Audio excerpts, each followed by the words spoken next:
என்னை போல நல்ல மாப்பிள்ளை வாய்ப்பதொரு அதிசயம். என்னை நீயும் ஏற்றுக்கொண்டது பாவையன் பாக்கியம். நெடுநாட்கள் எங்கும் ஏக்கந்தான் இந்நாள் இங்கு தீர்ந்தது. இல்லையா பின்ன? மங்கை செய்த பூர்வ புண்ணியம் மன்னன் வந்து சேர்ந்தது. ஓச்சுடா. உன்னை பார்த்து நான் சொக்கி போகிறேன்.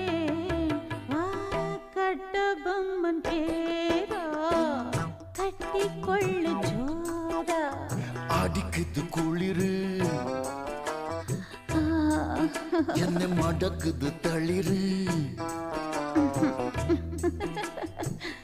முல்லை பூங்கொடி கொம்பை தேடுது கொம்பை போல என்